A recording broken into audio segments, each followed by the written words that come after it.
In today's episode, as you all know, I'm bringing you another journey of a founder who built a company which is now on a journey to get to $100 million in revenue. And this company was just built without raising any money. And how is that even possible? Let's understand. So to talk about that, so we have today the founder of QuestionPro, an amazing company. And we'll sort of talk to Vivek, the founder of QuestionPro, on what went behind the scenes in building this amazing company.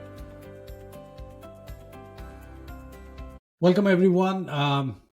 We have with us Vivek Bhaskaran today, and another 0 to 1 journey. And in today's episode, we'll sort of understand what is the template for building SaaS businesses. And Vivek is one of those entrepreneurs who had done it again and again. So we'll try to sort of understand what his playbook is. How does he really go about ideas and then sort of grow them, from his journey with various similar companies. And to do that, we have Vivek Bhaskaran himself. And Vivek, why don't you just introduce yourself? Give us a context of who you are and how did you end up where you are today? Sure. Awesome. Thank you, Pradeep, for having me on the show. Obviously, it's fun. Who am I? So I originally I'm from India. I grew up in Calcutta. I'm a Tamilian. I grew up in Calcutta, and I left India after high school. I went to Russia for 2 years. Don't ask me what I did there, but I just vodka and women, I guess. So, but anyway, I was going around there, and then I moved to. I transferred to the States. I went to a Mormon school over here called Brigham Young University. It's in Provo, Utah. Finished my undergrad there, then landed up in Seattle, lived about 10 years in Seattle. Then I landed up in the Bay Area, landed about 10 years in the Bay Area. Then I went to Austin, then I moved back to the Bay Area. So that's kind of, it's my personal journey, if you will. And from a company perspective, I quit my day job in 2003, 2005. I think 2005 is when I started QuestionPro. I ran QuestionPro for about 5 years. 2010, I did a couple other startups. Most of them failed. A couple of them actually worked out. And then 2015, I came back to run QuestionPro, and I've been running QuestionPro since then for the last, I guess, 7, 8 years now. So since 2015, I've been on QuestionPro. So that's kind of been in a nutshell, that's been my journey. No, very interesting journey, and there's a lot to unpack there. We'll sort of go one step at a time there, but it's very interesting for Tamilian to grow up in Calcutta, to go to Russia, and then come back to Utah, and then come back to go to Seattle, come to Bay Area, and then move to Austin, which is another trend, interestingly, at some point, and then coming back to the Bay Area. Well, can you talk about your first transition from your day job to actually becoming an entrepreneur? Yeah, absolutely. I remember that very well. Look, I used to take the bus. I used to live in Seattle at the time. I used to take the bus. Downtown Seattle parking was too expensive, I guess. I used to work for a consulting firm, typical, small boutique tech consulting firm. And so I used to go to downtown I lived in just outside of Seattle, a place called Issaquah, which is about 15 miles outside of downtown Seattle. I used to take the bus. So I remember very well the day I quit my job, and I told them like, nope, I'm not going to work anymore. I'm going to start my own thing. And my wife usually was picking me up from the park and ride. So she used to drop me off at the park and ride. I used to take the bus to downtown Seattle and back.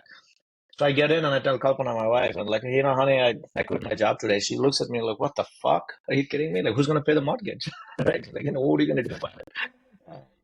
Don't worry, I got like 30 grand saved up. So, mortgage at the time was, I don't know, $1,500, $800, right? So I'm like, all right, no, $1,500, 12 months, it's 25, 30K. I got 30, 40 grand saved up.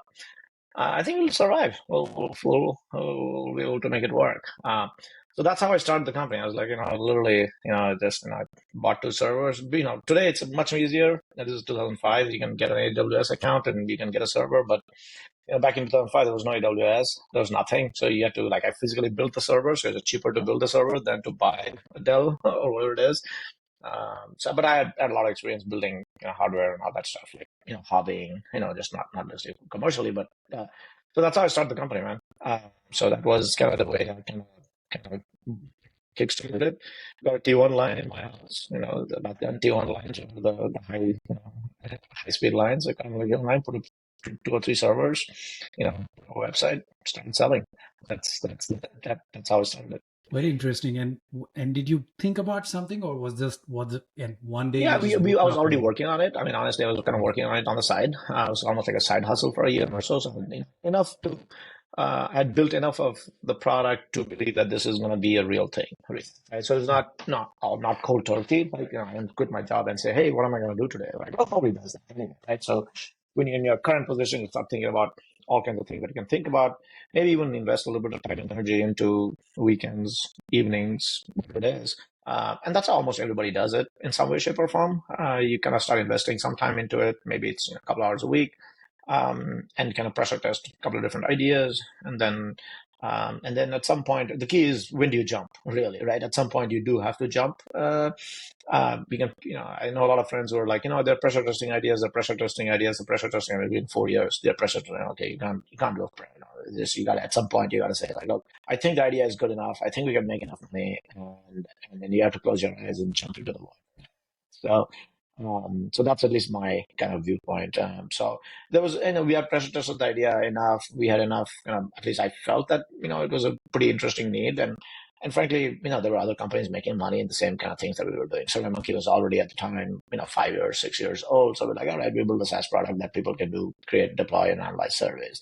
And so fundamentally, it's not that, it's a big time. It's a reasonably big, market. The question is, can we get into the market and do some damage? And that's kind of like nobody can solve the problem for you till you actually jump into the water and start swimming. So that's the way at least that's the way I think about it. No, that is very interesting. So if you don't mind, can you just unpack that a little bit? So one, you've been pressure testing ideas and you sort of have this idea, which seems to have been validated by SurveyMonkey by then. And were you thinking like, hey, if I can capture a little bit of this business, that still is worth it? Was that the thinking? And if so, and how did you really figure out this particular idea? Were you just following their lead, or did you have another way a little to bit. I followed the differentiate lead, yourself? and a little bit like I just needed. I mean, I needed something that I can jump into realistically. I knew I was not. I was getting bored of my day job. I knew that that's not like a long-term career that I was gonna really. I was not going to climb the corporate ladder realistically. I knew I was not going to get that can actually climb the corporate ladder. Well, I swear too much, so I'm going to get fired at some point. Either way. So, and I really wanted to do something on my own. I mean, I think my real reasons were really, as a consultant. Look, as a consultant, most of us who've been consultants slash, you can make a reasonable amount of money, but you really don't call anything your own, fundamentally, right? So it's like, you're building it for someone, they're paying you a lot of money, and you built it for them. I really wanted, that was one of the things I really wanted to kind of really sink my teeth into something that I called my own. Really. From a product perspective, I had some ideas that I really want to build this product realistically. So that's the one thing. So having a strong sense of product is probably what drove me a little bit more. And then I learned the other aspects of everything else, like the business aspect, the sales aspect, the marketing aspects. All those things kind of have to, as an entrepreneur, you just have to learn all that shit, one after the other. You're strong in one, and usually you have to learn all the other components. So if you're strong in product, then you learn sales and marketing. If you're strong in sales and marketing, then you kind of go the other way around and understand product and tech. Especially, I'm talking about SaaS tech stuff, right? And other kinds of businesses. So for me, at least, I was pretty strong in tech and product. Really, I have a pretty good sense of product and obviously technology. I'm an engineer by trade, so I can build pretty much anything I want to build. So the flip side for me was learning sales and marketing and kind of diving into sales and marketing and saying that, yeah, we can do this stuff. And that was, again, it's an interesting challenge, and that's why I jumped into it. Nice. That's, very interesting again, because back in the day in 2005, the red tape for starting companies was way too much, right? So like you said, infrastructure was a big problem. And that's both ways, right? So nowadays it's so easy that there are plenty of companies, every day. And on the competition wise, I think less competition, more work, more friction to sort of get started. Now, can you just sort of walk us through, you have this idea which was validated. Now you worked a bit on the side and you're ready to go. And then you quit your job. You started some servers, you put together some website. What happened afterwards? Yes, what happened afterwards, like me and I kind of started with a friend of mine. He was also part of the consulting firm. So we said, like, let's fucking do it together. So we kind of got everything up and running, and then we looked at each other, and they were like, "Oh shit, how do we get customers?" Obviously, right? Like that's number one. We can build the product, but how do we get consistently people coming to our doorstep, really, right? And then, I mean, I'd say I was lucky at the time. Like we started looking at, obviously Google, right? And if you can get to number one on Google, I think we get people coming to our doorstep. Simple, right? How do we get people to come to your doorstep? That's basically marketing. How do you acquisition?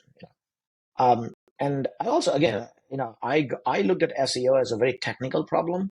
Realistically, obviously background in software and tech, so I look at it as a marketing problem. It's a technical kind of today.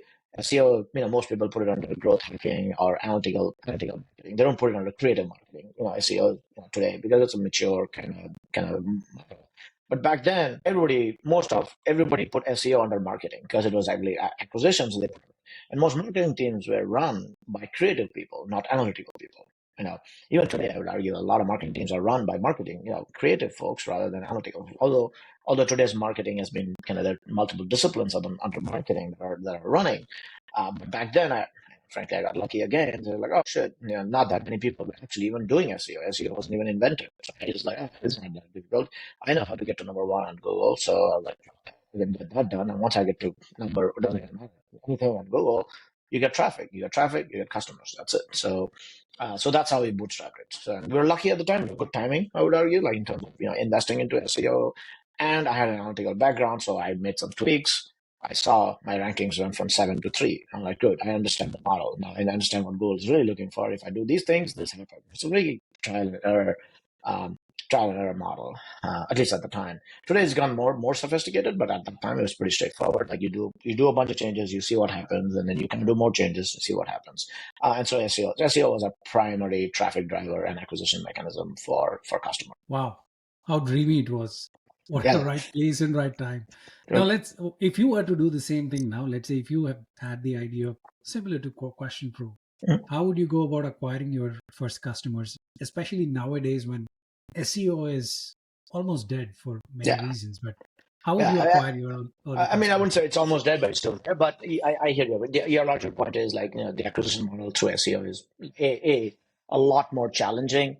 I would actually invest in community, similar to what you're doing, for example. Like, look, you can build a podcast that requires content.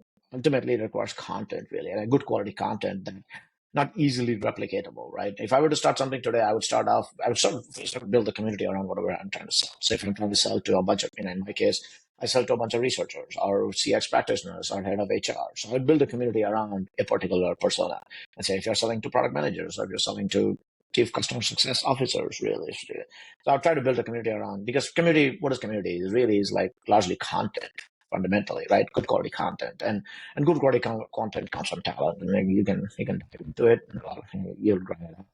Which is also, you could argue, a lot of people, it's easy to build. There's a lot of competition there. But going back specifically to your question, like, hey, what is an acquisition model that I would use? I call it community, but I would use a mechanism by which I'm producing content where people either like or kind of want the content that creates my target audience, creates my ICP.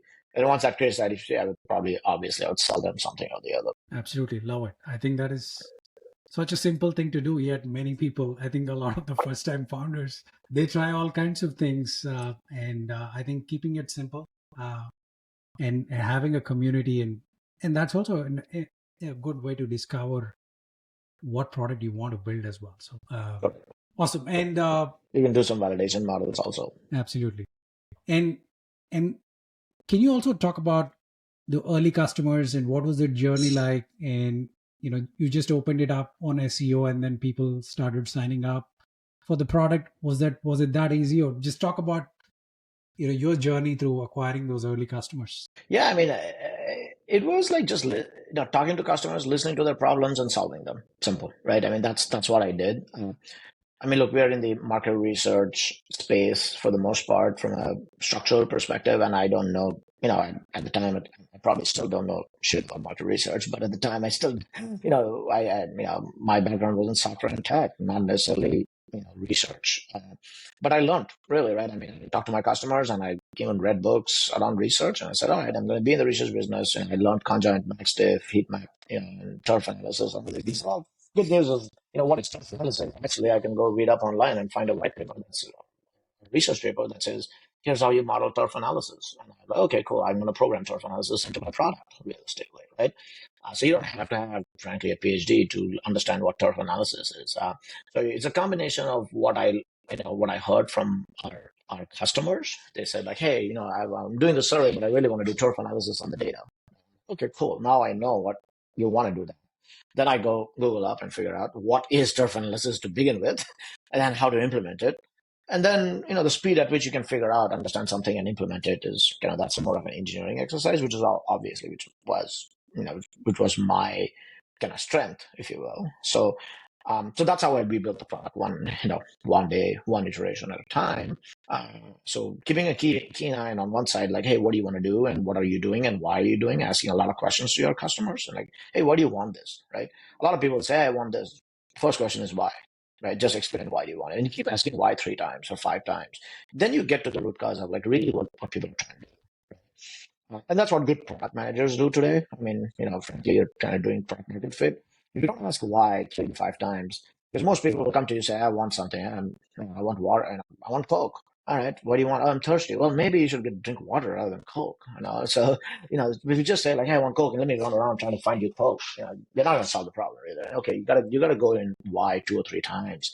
And which was kind of like, which I learned over the process to ask why enough times till they get annoyed. And then you have a very clear understanding of, what the ask is, why do they need it. And then you can design solutions. Then you can say like, okay, now let me step back and think about how to solve the real root cause of the problem, rather than just running around trying to solve, please your customer, if you will. So that's at least that's the mechanics I employed earlier on to kind of really understand the business, understand the market, understand the people through that process. Nice, awesome. And how long did it take for you to get to maybe 1 million a year? Are there any milestones for QuestionPro? Let's talk about maybe how long did it take for you to get to 1 million in ARR? Yeah, so for the first year we made like 220, the next year we made 750, third year we made 1.8, and the fourth year we made 3.6. But then we got stuck there at $3-4 million really, right? So it was actually a pretty good trajectory the first couple of years. In 2000 to 2009, we kind of grew pretty rapidly, I would argue, or we were having fun, honestly. I did not have, obviously I didn't take money from anybody, so which means I don't have to answer to anybody, which means I don't have a target. So you said, all right. And since I didn't have a target, I just like, we just have to make money so that, we can live. It's a pretty actually low bar, frankly. Like, as we said, like, my mortgage was $1,500, $800. So it's like, actually not, didn't need like ton of money. So that's why we were able to kind of like, we didn't even, first few years, we didn't even do targets. We just said, make as much money as we can this year, rinse and repeat. That's about it. So that's how we can, I'm not sure that that's the right way to do it, but that's how we ended up doing it. But again, there were challenges too. We got stuck at $3-4 million for a few years. We didn't know what to do. And we realized like what got us to $2-3 million isn't going to get us to $10 million really. So we had to kind of change, rethink how we operate the business, right? When you take funding from outside, then you have these cliff models, right? So when you have a Series A, or you change what you do when you get a Series A. When you get a Series B, you change what you do. So it's a cliff model if you think about it. Whereas if you're kind of growing organically without funding, then you have to change what you are doing without having an external kind of input into the game. And that's the challenge, at least that challenge we had. Like, okay, we have to change how we think about our own business. Even though it worked last year, it may not work going forward. It's not going to scale at the same, the kind of things that we have to do, trying to get from, 0 to 1 is completely different from 1 to 10. If you think about it from an execution perspective. So that took us some time to understand that there is that shift in thinking. And if you raise money, then people will force you to do that shift in thinking. But if you don't raise money, then you have to create that own shift in thinking, intrinsically. So that was our challenge really, in the earlier on. And what was that shift in thinking? Like, did you have to pursue? It's just like in 0 to 1, you can hustle your way out of it, right? You can hustle, you can build products, and you just kind of go fast. But 1 to 10, you got to have systems, process, and a lot of systems and processes have to be put in place. So you have to start focusing on systems and process more than 0 to 1. It's almost like just you could build any product and sell it. Frankly, if you're reasonably good at talking about it, you can you don't even need to have a system. In fact, you don't even need to have a CRM. Like I could sell this shit on a spreadsheet. I don't care, right? But then 1 to 10, the spreadsheet ain't gonna work, obviously, right? So now you need to have a CRM, you have systems, you have to have people, you have to have process around what they're doing. They're not going to do it the same way that you did it. Obviously not. And you have to accommodate for mediocre people. It's everybody wants. The 0 to 1, you're going to hire like the best because they're all they're all passionate. They're working with you. They're working with the founders directly. So everybody's kind of jammed up. But then 1 to 10, well, you have 2 layers of people in the founders and everybody else. So now it'll regress to the mean in some way, shape, or form, right? You can't just say I'm only going to hire like the most amazing people on the planet. Well, it doesn't work that way. So you have mediocre people and amazing people. Whereas in the earlier parts, you can just because you're working on it yourself, you can filter for a lot of things. But you won't be able to filter for a lot of things when you're trying to get that. But you have to make the system work in spite of that, right? So therefore, you have to start thinking about it slightly differently from a people and process perspective. How do you get people into the door? What is their job? How do they kind of make things work without you? So those things, I didn't think about it, at least initially. But over the years, we kind of figured out like, shit, we got to do all this stuff. And then the machine started working, a little bit better. Nice. And was that the only change that you made for the next phase from 1 to 10? Yeah, that was the major change, and then we got stuck again at $10 million. Again, then you get a separate set of issues. Nice. At $10 million, we got stuck at $10 million for like almost 3-4 years, really 3 years, and so we go to 10, and then I think we unblock that again, hopefully with a couple of acquisitions, and then also like in terms of senior leadership, we started hiring really people who've been there, done that. Obviously my challenge now is to go from obviously 10 to 100, which is a different problem, really, right? So, and so that, again, there's a different set of challenges, obviously, when you're trying to go from 10 to 100, kind of people you hire, the kind of systems and processes are much bigger and much, and the bets that you take are also obviously bigger. So that's kind of at least what's happening right now. Nice. And were you by yourself? Did you have any co-founders from 0 to 1, or were you? Yeah, 0 to 1, I had Kevin and me. Yeah, Kevin, my buddy, and I, in that consulting company that I talked about, we started together. Okay. Then in 2009, 2010, I bought his stake out, really. So we were having, we had a good run. I think, he and I are still good friends. So he had a different vision of where we want to go. I had a different vision. And he said, look, instead of just fighting it out all day long, why don't we have some cash in the bank? You take the cash in the bank. Go, I'm not going to take a distribution this year. You take the distribution. And we shook hands and parted ways. And so I effectively, for a practical perspective, I bought a stake out in the company, and then I kind of consolidated itself, and then I started to pivot into the things that I wanted to pivot into. Nice. And throughout this, from 0 to 1 and 1 to 10, were you relying on SEO? Because by 2010, Amazons and Google Clouds have come, and were you not worried about the competition at the time? How did you position yourself? Did you have to worry about that? Yeah, I've always been. Look, competition is going to be there 100% of the time, no matter how big or how small you are, right? So no matter, it doesn't even matter. My viewpoint on competition is going to be there. That's it. If you're in a big market, people are not idiots. People are like, if there's a big market, people want a piece of the pie. Simple, right? It's good. You got to fight it out. That's it. Yes, as we grew, like we still relied on SEO quite a bit. I would argue, and it was good and bad because sometimes we get fucked on SEO, and the drill on SEO is like you go up and down. There are years that Google completely shut us down because we were doing something they didn't like, realistically, right? So that was always a stress factor for me. Till 2015, 18. We were pretty heavily reliant on SEO as a inbound mechanism.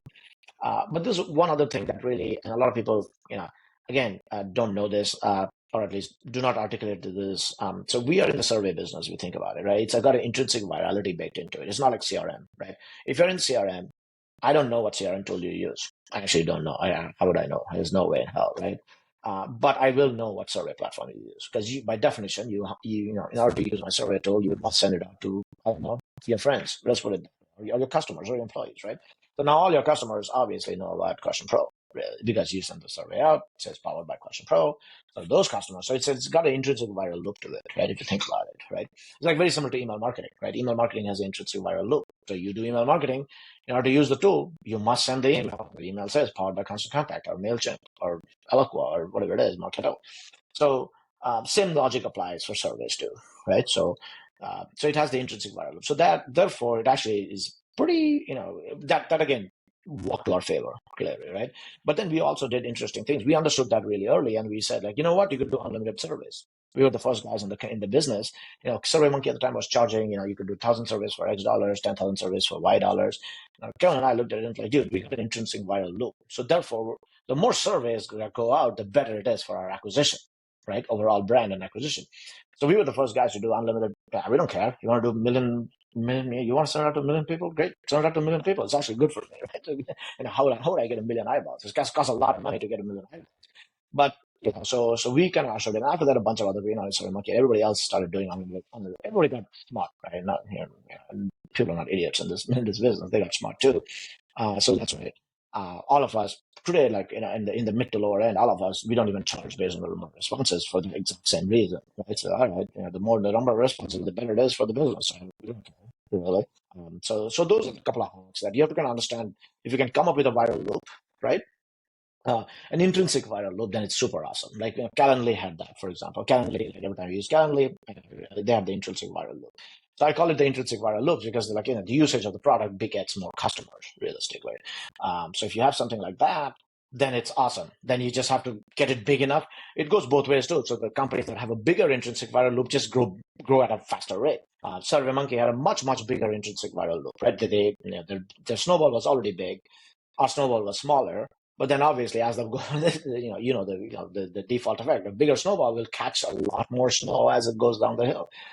But that's the nature of the business. So I think if you look at companies that have kind of like intrinsic viral loops, that their cost of acquisition is very, very low. So you can say like, well, we just need to get it to a point, and then that itself will spin on its own without feeding the beast, if you will. No, that is so true. I think having an intrinsic viral loop is such a blessing for many companies.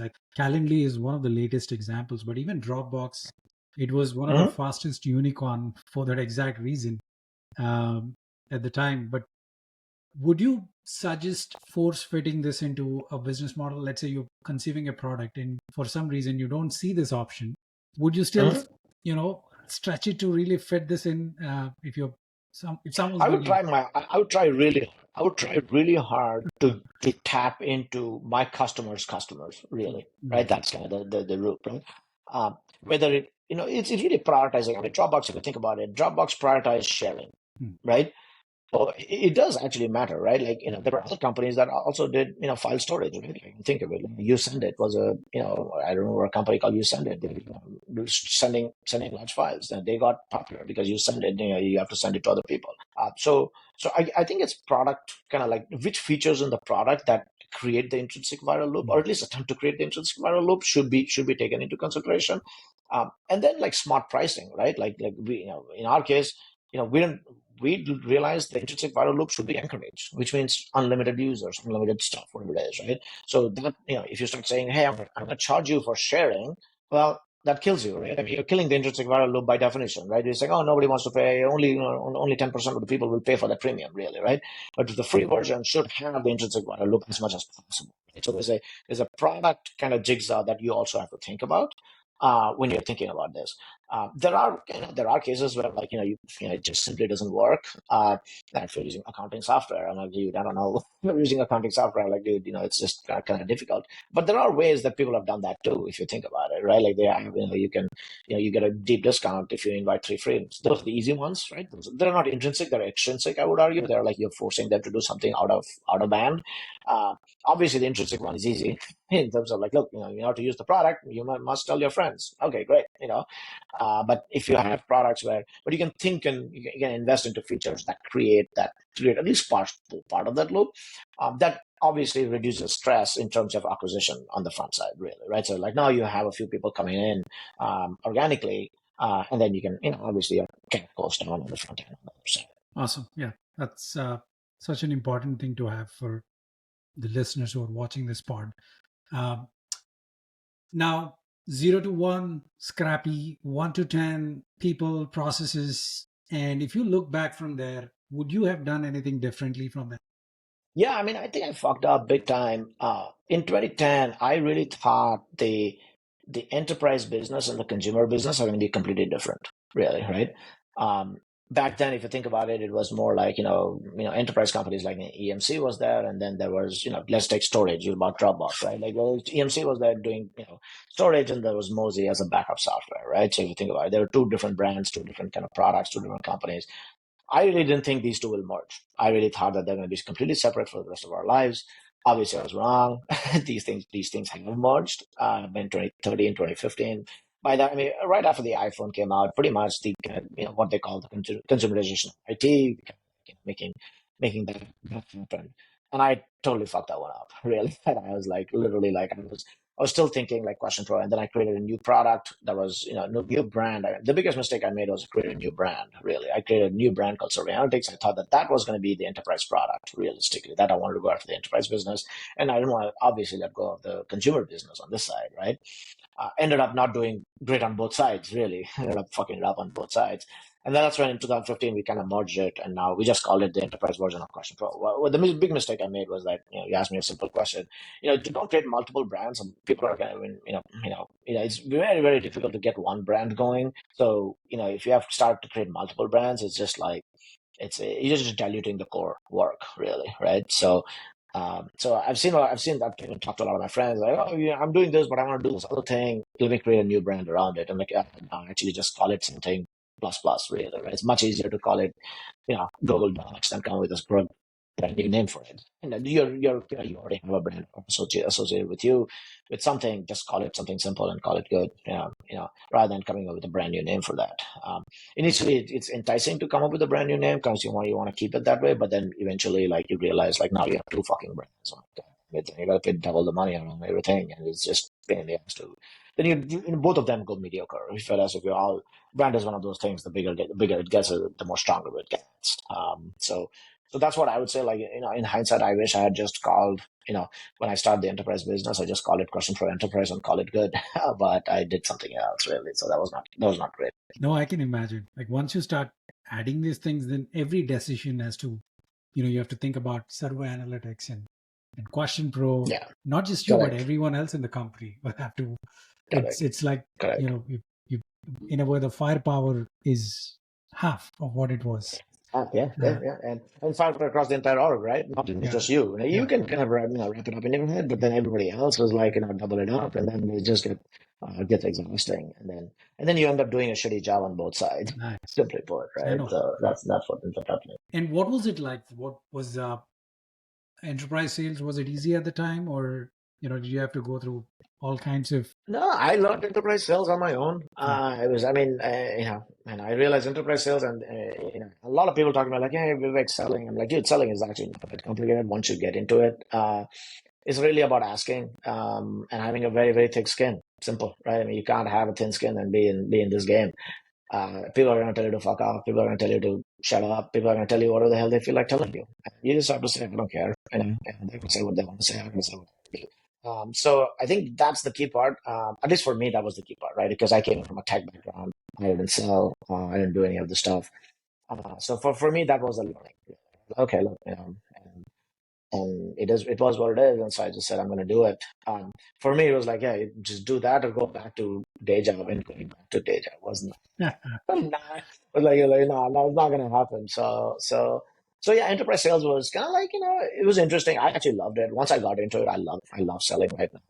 Selling is largely about solutioning. I mean, enterprise sales is largely about listening and solutioning today, right? It's not about coming out and saying, hey, I got this and that. Like if you cannot listen, if you cannot react and have amazing solutions on the spot.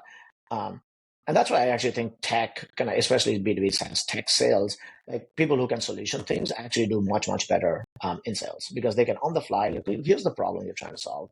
Here's how we can, here are 2 or 3 solutions and here's how we can solve it really, right? So those are the kind of things that I can think No, about. completely. I've done some tech sales as well. It gets fairly repetitive. Like you said, given we have some tech context, it's easy to answer a lot of the question and also pivot the pitch a little better. on the fly. Right. Um, Right.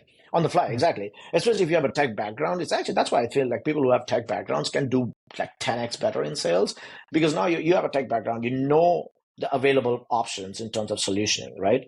And we can be blunt with them. Like, look, you can build this thing on your own. It's going to cost you X number of dollars. You can use our platform. It's going to cost you Y. And there's no bullshit over here. Like it is going to cost what it's going to cost, really, right? And that's why I think at least that's why a lot of people bought from me, is because I was solutioning for them rather than trying to build whatever the hell I have. And that creates that obviously sense of trust. And then once the trust is created, then the question is asking for money. It's just kind of a slightly different problem. Socially, we are, socially as a construct, we do not, we're not comfortable doing that. Let's put it that way, right? And I'm just asking, we're all kind of trained not to ask, really, right? So, but then that's why sales is like, a little bit of an art too. So you can ask for money, and once you're asking for money, nothing's gonna happen.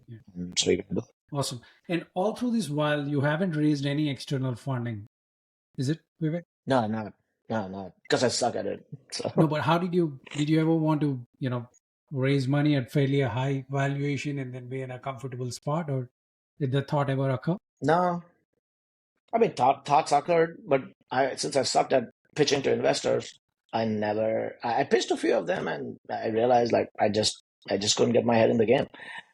There are people I know, lots of friends of mine. There are people I know who are amazing at pitching to investors. I'm just not one of them, and so I just didn't do it.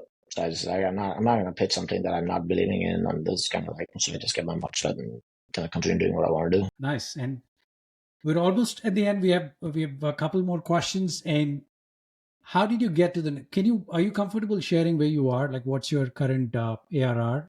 Yeah, $32 million. Yeah, I'm comfortable sharing anything you want me to share. I don't have a board. Remember, I don't give a shit. Blessing. So how did you get? 32 million. How much are you at? 32. And what was the journey from there? I mean, did you have to change too much, or now that you have? Yeah, every year we kind of shit bricks trying to figure out how do we get from 30 to 50. How did you get the game, right? So it was enterprise customers and largely enterprise customers. Yeah, those things got you to 30.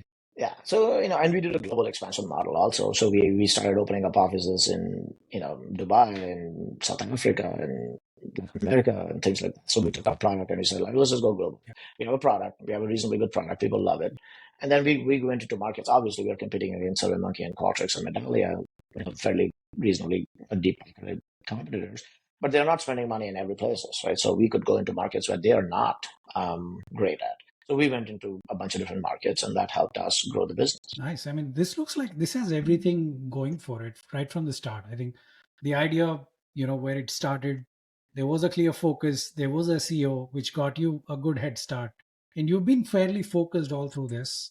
And then the rest of the growth also looks very organic, right? You're not trying to diverge yourself right at the beginning, right? You waited for a long period of time before you went into global expansion.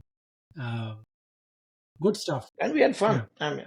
And we always believe in having fun. I mean, me and Kevin, we always used to say, like, it's the journey and not the destination. So we're all having fun.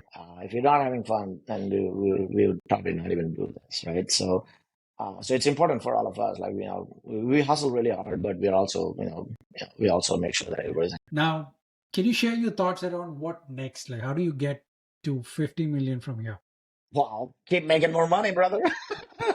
So, I mean, look, I'm going to try whatever I can. Really simple. I mean, it largely comes to my theory, at least. I mean, it's a theory. Theory, at least. Look, we gotta get amazing people into the company, and the market's there. The people are making money, so we say, the market's not there. It's kind of bullshit. And we are also kind of interesting things. We've acquired a couple of companies. We've done a bunch of things like that. And from an M&A perspective, there's like lots of room for M&A over here. And also kind of organic growth, like, expansive growth, finding opportunities and kind of betting on these opportunities, really, right? From a product expansion perspective and sales expansion and so on and so forth. So investing in sales expansion is there, so getting from 30 to 50 is no magic bullet. It's just, 1 year at a time. We have to grind it out. Hopefully we grow at 20%, 30%, if not, 15%. So some years we've grown at 40%. Some years we've grown at 13%. So it is, I wish I could tell you there's a reason why this happened, and anybody who tells you that is also bullshitting you. Like, half the time, only after it's done, they'll be like, "Oh yeah, that was the reason." But during the time when you're doing it, who knows what's you make every year we make a series of bets, and hopefully more of the bets pay off than they don't. Yeah. So at least that's my process so far. And we think we can, get to, our goal is more than 50. Actually, our goal is to get to 70, 80 million bucks. So we think we can get there. It might take us slightly longer than what we think, but we'll make some missteps on the way, and we'll probably correct it, hopefully. So No, I think it's very interesting. How big is your team, Vivek? Is you know So we have about 150, 180 people in India, most of them in Pune. Then we have about 50 or 60 folks in Latin America, in Mexico, and then about 30 to 40 people here in the States, and then about 30 to 40 globally distributed between London, Berlin, and Dubai, and South Africa. Nice. And can you share some CEO hacks around how do you build purpose and alignment among all these folks? Now that with all the hybrid and remote sort of setup. Well, first CEO hack is just make sure everybody has a bunch of cash in front of everybody. It usually works. It's like so, and yeah. I mean, I don't know. I mean, I think usually I just dangle.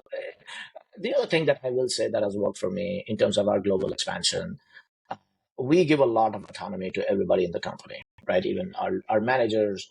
The guy who, Andres, who runs my Latin business, Asim, I hired him, in fact, I invested in his company, then I hired him later on. He runs our UK business, and Arti runs my US business. So they're all like, pseudo entrepreneurs themselves, one way or the other. That's what I work very well with. So I'm like, look, I'm not going to tell you what to do, but here's a book of business, here's a P&L, here's a market. Go figure out what you want to do. So they are kind of generally attracted towards those kind of challenges, fundamentally. So that has been a good hack for me, where we've hired like other entrepreneurs to come and join the company. And there are two things that are present, like a lot of flexibility and a lot of kind of autonomy, and that's what most people are looking for, really. At least that's my understanding of what most people are looking, apart from cash. Okay, obviously, everybody's looking for cash, no questions asked. But if you take out kind of monetary and economic compensation, and then say, what's the next best thing that people really want out of a career or job? Or you want to learn and all that stuff, but really you want to do things, really, right? You want to try new things, you want to get shit done. And that is, I kind of abstract that to the autonomy. Right? Okay, do what you want to do, really, right? I mean, as we grow bigger, our autonomy does shrink. I would argue, like, it's not like you can do anything you want. For example, we allowed our managers to even do pricing. Like, you could price if you're selling in Latin America, you could price our product any way you want it. There's no guy. You can price it for $1, you can price it for $150, whatever you want. Again, now we don't allow that anymore. Now it's certain things we say, like, okay, you can do whatever you want, but within these parameters, really, right? So going back to your ask about the hacks, like, okay, so that's one of the hacks that has worked for me. At least that has worked for me. And like, okay, we can hire a lot of kind of senior talent, but you have to give them autonomy around that and say, hey, you can do what you want. It also has kind of this, obviously there's pros and cons to everything. So the cons are like people are doing different things, and not, everybody's doing the same thing. But you have to deal with it. You have to kind of accept that fact. It's like, look, if you give autonomy, then there will be different strains of conversations, process. Not everybody's going to do the exact same thing. That's the benefit, and there's the downside. That's it. You gotta accept. You can't say that I want everybody to do the same thing, but you can do whatever you want. No, the two don't go together. But you have to deal with that, and that has worked for me. Nice. Well, we come to the end of this part. I have 3 questions before I wrap this up. And who is your favorite entrepreneur? Who's my favorite? I think Jeff Bezos. I mean, he kind of like did a pretty good job. I think one of the things that I really like about it is like, disagree and commit. I think that was a concept that came out of Amazon, really, right? I think as much as obviously now he's not really an entrepreneur, he's a rich guy, so, but I think earlier on, I mean, he hustled really hard. He had the mentality of kind of getting shit done. And more importantly, the thing that I really like about Amazon is, like, I think the concept of disagree and commit is a very, to folks who don't know, I think Amazon invented, or I don't know, there's Jeff or Amazon, I don't know exactly who invented the concept. Is like, we all have disagreements, but right, but alignment is more important than kind of saying, hey, you got to go left, you got to go right. And sometimes you can say, like, yeah, I don't agree with you, but I'll still help you go where you want to go. right? So that is a very important kind of fundamental principle that I think is, actually is important as we scale and as we grow, because everybody keeps saying, no, we got to go left. No, we got to go right. Oh, well, fucking go somewhere. So stop arguing about going left or right. It's more important to go somewhere than trying to optimize where you're going. Nice. And what is that one favorite book that you would recommend to other people? It's a heavy book that I like, but the principles by Ray Dalio. So it's got again like good kind of like radical transparency and things like that I've been influenced with. That's why we kind of like internally within the company we share all our data, including revenue metrics. That's why when you're asking how much you make, I don't know. The whole company knows how much we make every day. So we have a 100% transparent internal dashboard. Like you can go right now. I mean, we have enough people in the company. Anybody can go on the internal dashboard and see year to date how much have we made. It's a running total of all our invoices that we've sent. So I do believe in transparency, and I think Ray Dalio was the guy who kind of like leaned in on it. So I think he's got a book called Principles. It's kind of a fat book, but it's all right. It's you can get a small version of that too. Nice. And what is that one life hack that sort of helped you live a better life? Ooh, bro, that's deep. I would live a better life. Like, maybe switching from drinking to edibles. I mean, I used to drink a lot, and now I'm like all into edibles. It's not probably what you want to hear, but it's all right. That is so brutally honest. And I think all of this sort of reflects in your company, right? The autonomy that you wished maybe you've had. If you had all the autonomy, would you have become an entrepreneur? Finally, one last Probably not. Honestly, I'm probably not. I'm just telling you. Like, if I had all that, I mean, do whatever I wanted within some other company, I'd probably continue working there. I mean, honestly, it's kind of like a big part of the reason why I fucking quit my job was like, like most people, my boss was a fucking asshole. So I don't want to deal with it. That's it. So I just like, I don't want to work. That's it.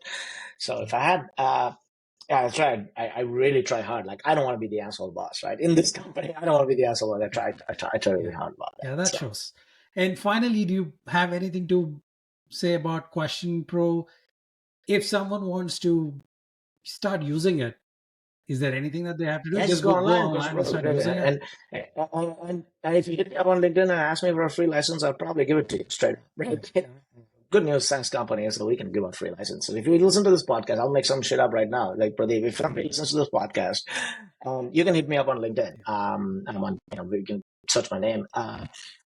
And hey, just ask for a free license, and I'll probably, not probably, I will. If you're part of Pradeep's podcast, I'll give you a free license. You don't have to pay, and I'm not going to hit you up. You're just going to use it. Awesome. Well, thank you so much, Vivek. This was such a fun and lots of great insights for, everybody, not just the founders here, but, there's so much to learn in terms of, transparency and sort of how to run a company in many ways. I really appreciate your time, and thank you for sharing all those lessons. Yeah, cheers. Thank you. See ya. Bye.